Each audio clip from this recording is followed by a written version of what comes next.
Market shopping mall খোলা রাখার সময়সীমা ১ ঘন্টা বাড়ানোর সিদ্ধান্ত নেওয়া হয়েছে বলে জানিয়েছেন জ্বালানি প্রতিমন্ত্রী অনিন্দ ইসলাম অমিত।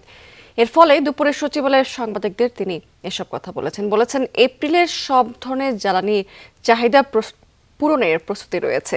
আগামী ৩ মাসের জ্বালানি চাহিদা মজুদের চেষ্টা করছে সরকার। এ সময় তিনি সবাইকে সাশ্রয়ী এবং দায়িত্বশীল হওয়ার আহ্বান জানিয়েছেন। বলেছেন ১৫ই এপ্রিল পর্যন্ত ডিজেলের চাহিদা পিকে থাকবে। কৃষক যেন তার প্রয়োজনীয় ডিজেল পায় সে বিষয়ে জেলা প্রশাসকদের কঠোর বার্তা দেওয়া হয়েছে। এ বিষয়ে জেলা প্রশাসকদের আন্তরিকতার সাথে কাজ করার কথা বলা হয়েছে বলে জানিয়েছেন জ্বালানি প্রতিমন্ত্রী।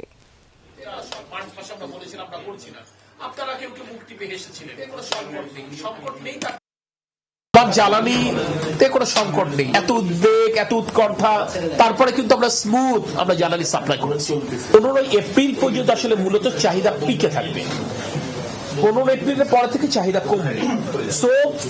সারা পৃথিবীতে জ্বালানি তেলের অস্বাভাবিক মূল্য বৃদ্ধি পেয়েছে। বাংলাদেশের মতো একটা, আপনি এই সরকার যখন দায়িত্ব নিয়েছে অর্থনীতি, তারপরও এই ঝুঁকিটা আমরা কেন নিচ্ছি?